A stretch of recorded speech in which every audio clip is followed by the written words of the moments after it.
Hello അസ്സാം വലൈക്കും. എമിനൂസ് വ്ലോഗിലേക്ക് എല്ലാവർക്കും സ്വാഗതം. ഇന്ന് നമുക്ക് മലബാർ സ്പെഷ്യൽ തരിക്കോഴി എങ്ങനെ ഉണ്ടാക്കുന്നത് നോക്കാം കേട്ടോ. മൺചട്ടിയിലാട്ടോ ഞാൻ ഉണ്ടാക്കണേ. ഇതിലേക്ക് 1 കിലോ ചിക്കൻ ഇട്ട് കൊടുത്തിട്ടുണ്ട്. ഇതിലേക്ക് ചെറിയുള്ളി ആട്ടോ വേണ്ടത്. ഞാനൊരു 300 ഗ്രാം ചെറിയുള്ളി എടുത്തിട്ടുണ്ട്.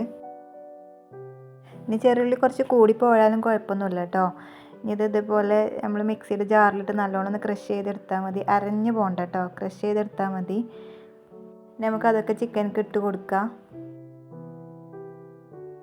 ഇനി കുറച്ച് കറിവേപ്പില ഇട്ട് കൊടുക്കുക. ഇത് ക്രഷ് ചെയ്ത് ഉണക്കമുളകാണ് കേട്ടോ. അത് ഞാനൊരു 4 ടീസ്പൂൺ ഇട്ട് കൊടുത്തിട്ടുണ്ട്. ഇനി ഒരു 1/2 ടീസ്പൂൺ മഞ്ഞൾപ്പൊടി ഇട്ട് കൊടുക്കുക. 1 ടേബിൾ സ്പൂൺ ഇഞ്ചിയും വെളുത്തുള്ളിയും ചതച്ചതും കൂടെ ഇട്ട് കൊടുക്കുക കേട്ടോ. പിന്നെ പാകത്തിന് ഉപ്പ് ഇട്ട് കൊടുക്കുക. ഇനി ഇതിക്കാനൊരു 3 ടേബിൾ സ്പൂൺ വെളിച്ചെണ്ണ ഒഴിച്ച് കൊടുത്തിട്ടുണ്ട് കേട്ടോ. അടി പിടിക്കാതിരിക്കാനാണ് വെളിച്ചെണ്ണ ഒഴിക്കുന്നത്. ഇനി നമുക്ക് എല്ലാം ഒന്ന് നല്ലോണം മിക്സ് ചെയ്തെടുക്കുക.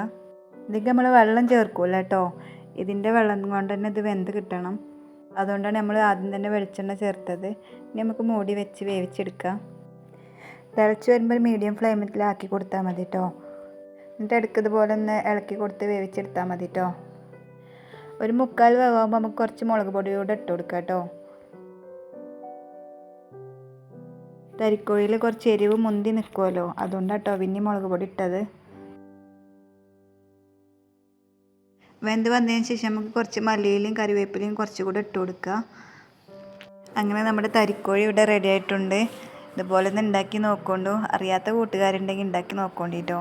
ഞങ്ങളുടെ വീഡിയോസുകളൊക്കെ കാണുമ്പോൾ നിങ്ങൾക്ക് ഇഷ്ടമാണെങ്കിൽ ലൈക്ക് ചെയ്യാനും ഷെയർ ചെയ്യാനും സബ്സ്ക്രൈബ് ചെയ്യാനൊന്നും മറക്കരുത് കേട്ടോ.